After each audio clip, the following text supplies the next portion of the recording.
Bonjour à tous et bienvenue dans ce journal. Exposé au Grand Palais jusqu'en janvier, Claude Monet est sans doute le plus illustre habitant d'Argenteuil.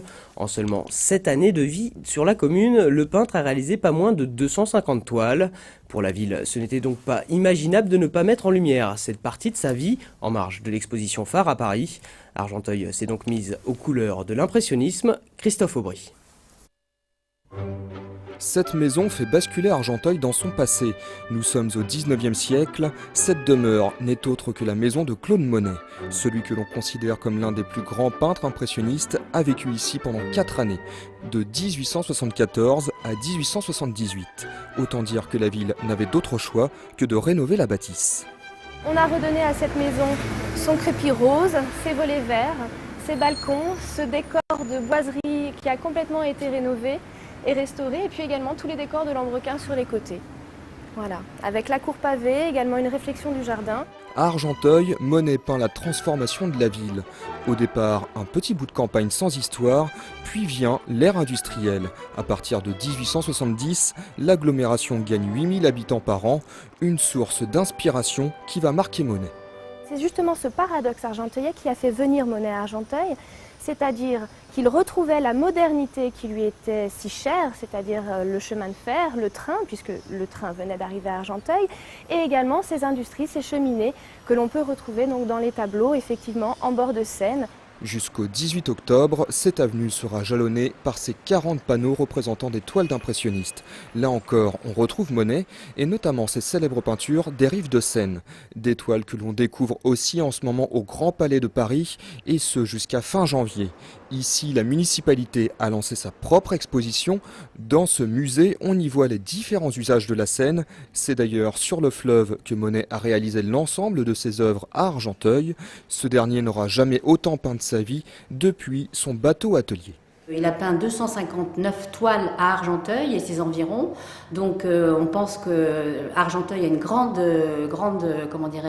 partie de l'œuvre de Monet est à Argenteuil. Donc c'est pour ça que nous avons souhaité, en parallèle avec l'exposition du Grand Palais, mettre Monet en lumière sur la ville d'Argenteuil, qui a été sa ville pendant 7 ans et demi. Monet dans la rue, Monet au musée, mais aussi en librairie. Pour le 170e anniversaire du grand peintre, le public peut désormais se procurer ce livre, réédité pour l'occasion 30 ans après sa sortie. Une édition enrichie d'après le récit d'un auteur américain. Et 20 € pour avoir accès à un petit peu de culture et savoir quelle a été l'origine d'Argenteuil, parce que ça aussi, ça m'a étonné, la progression de la ville. Et à travers l'œuvre de Monet. Donc voilà, pour 20 €, je vais tout savoir dans quelques jours.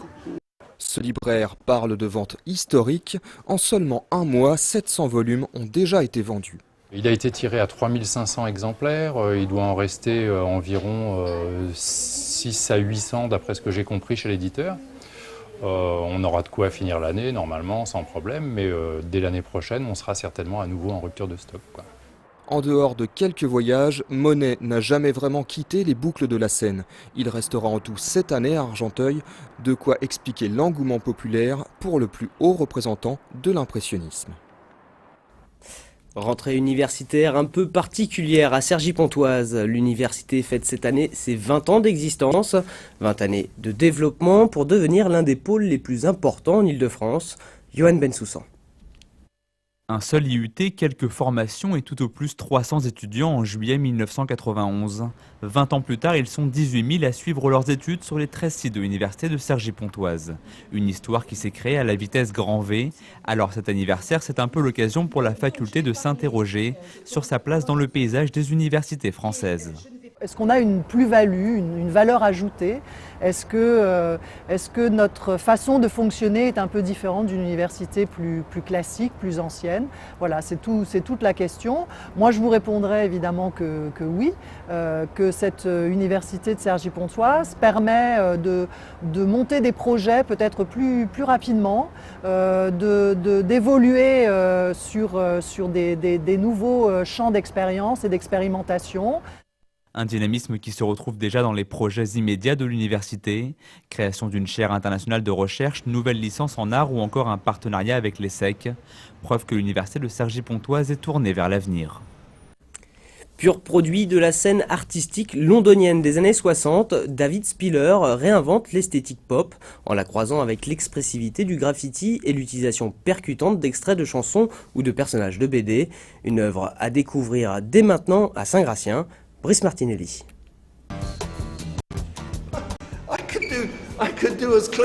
Je pouvais faire une peinture intelligente, mais j'ai juste écrit « Appelle-moi ». Quelqu'un m'appelle, je suis seul, voilà la signification. Funny, young and crazy. 3 mots qui, dans la langue de Shakespeare, définissent la personnalité et l'univers de David Spiller.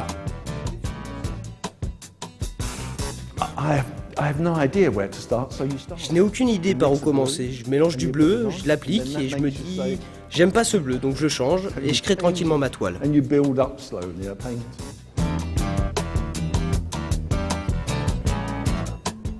Drôle, jeune, avec son brin de folie, à presque 70 ans, le plasticien expose ses dernières toiles. Griffonné un peu partout, comme sur ce Félix le chat, des moments forts de la vie de l'artiste. De son pinceau, Spiller martèle un mot, love, love, love.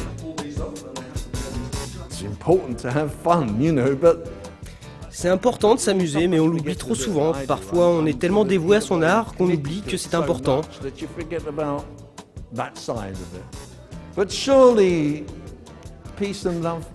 La paix et l'amour, c'est vraiment le bon programme. Un but en soi. Parfois même dans les choses les plus tristes, il y a des choses positives. Je devrais peut-être regarder le bon côté des choses. Des souvenirs de l'enfance, David Spiller en a fait son œuvre. Omniprésente aussi, la musique et des paroles qu'il affiche comme des slogans. De Bob Dylan aux Beatles, en passant par Lou Reed. Ma tête est pleine de musique, de chansons que ma mère me chantait. Elles sont toujours là et continuent à m'émouvoir.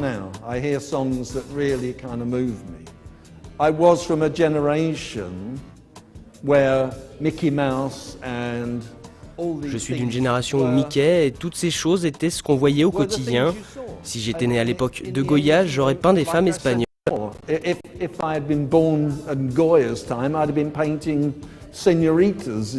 je suis né au XXe siècle, donc ce sont ces personnages qui me parlent.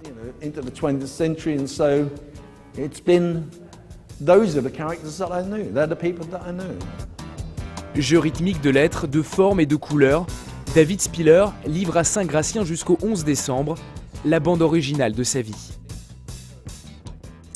Coup de projecteur maintenant sur un festival pas comme les autres. Ce week-end se tenait la 8e édition du festival du court-métrage au cinéma Le Conti à l'Isle-Adam. Au programme, 45 réalisations concouraient pour le prix du meilleur film. Symbole du cinéma amateur, ce mouvement tente de trouver un second souffle. El Hadji Koli a suivi pour nous cette célébration du 7e art.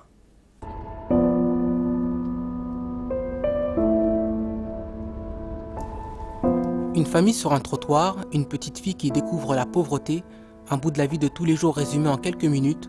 Ce week-end, les cinéphiles ont pu voir cette scène au festival de l'Isle-Adam. Véritable occasion de donner la parole à une pratique qui tend à se raréfier. J'ai toujours regretté la période où, avant le grand film, il y avait ce qu'on appelait le petit film. C'est-à-dire qu'il y a quelques années, dans les séances, il y avait toujours un petit film avant le grand film. J'ai toujours regretté parce que j'adorais ces petits films qui racontent une histoire en moins de 10 minutes et c'était absolument fantastique. Et depuis 8 ans maintenant, c'est la 8e année, on a toujours des gens qui viennent, on a de plus en plus de spectateurs, on a de plus en plus de réalisateurs qui nous envoient des films et maintenant c'est sur les rails. Ces petits chefs-d'œuvre d'émotion ont été scrutés au peigne fin par 5 jurés triés sur le volet. Cette année, Sabine Willmann présidait le jury. Cette Allemande, passée maître dans l'art de la réalisation, annonce la couleur. Le premier critère, c'est l'interprétation. Pour moi, la prestation des acteurs est cruciale dans un court-métrage. En second critère, la façon dont les réalisateurs mettent en scène la couleur et le son. En général, un court-métrage est meilleur sans dialogue. tous ces paramètres sont primordiaux. Et voici le palmarès. Le meilleur film est décerné à La métaphore du manioc de Lionel Meta. Le prix du scénario consacre Supergirl de Juliette Salès et Fabien Suarez. Cerise sur le gâteau, la mention spéciale du public est accordée à Cybèle Villemagne pour Le mec de mes rêves. Petite originalité, les récompenses attribuées sont des tableaux offerts par un collectif de peintres d'Auvers-sur-Oise. Je pense que le court-métrage français a un très bon niveau, mais malheureusement, il ne passe plus dans les salles. Donc les débouchés pour un court-métrage français, c'est pratiquement les festivals, il y en a un ici, ou alors les émissions de télévision. Quand je dis les, il n'y en a pas beaucoup. Histoire courte, vers minuit, sur France 2. Mais disons que l'idéal, c'est de se faire remarquer dans un festival de court-métrage par des producteurs pour essayer après de faire du long. Pour cette 8e édition, le jeune public a brillé par son absence. Pourtant, la majorité des réalisateurs ont moins de 30 ans. Toujours est-il que l'affluence reste d'année en année croissante. Avec 500 spectateurs ce week-end, le pari est presque gagné pour ce festival.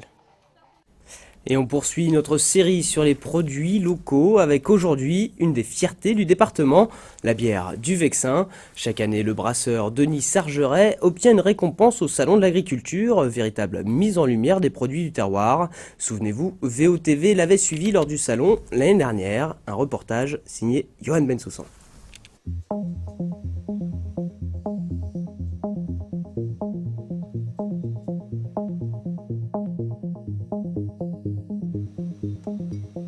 Deux médailles d'or, 2 de bronze et 1 en argent. Ces 7 dernières années, la bière du Vexin a pris un malin plaisir à truster toutes les récompenses au Salon de l'Agriculture. À 2 jours de son ouverture, c'est l'heure des derniers préparatifs pour l'exploitation familiale. Mousse blonde, blanche, ambrée ou encore parfumée au miel. Cette année encore, c'est plus d'une centaine de bouteilles qui prendront la direction de Paris. On est 8 exposants sur le même stand pratiquement. Et il y a une réserve pour 8, donc il faut essayer d'arriver les premiers pour prendre les places. Donc on essaie d'en amener le maximum le premier jour. Et puis pour être tranquille au réapprovisionnement, en amener juste ce qu'il faut chaque jour.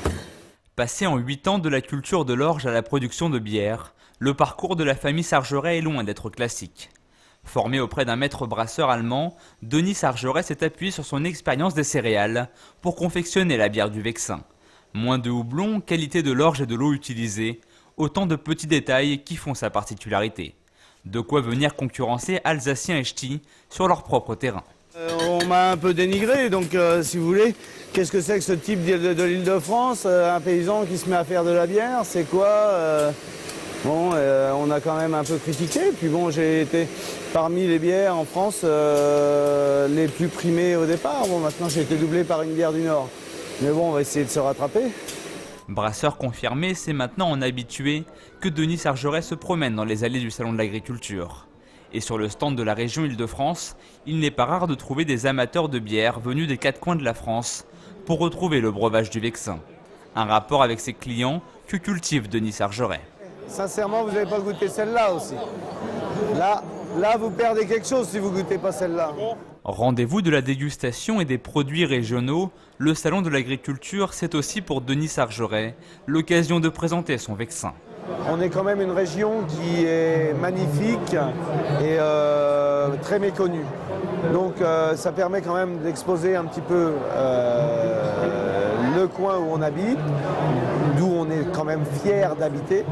Et puis ça permet aussi que les gens, tout en visitant la région, prennent l'habitude de venir à la brasserie et visiter donc la brasserie, venir faire une petite dégustation. Meilleure bière de France pour encore quelques heures. C'est demain que Denis Sargeret remettra son titre en jeu face à une centaine de concurrents brasseurs. Et pour cette année, le producteur valdoisien voit bien sa dernière blonde de printemps repartir avec le titre tant convoité, histoire d'installer encore un peu plus Téméricourt comme capitale française de la bière. Et bien sûr, l'alcool est à consommer avec modération. Voilà, ce journal se termine. Merci de l'avoir suivi. L'information continue sur veonews.fr. À demain.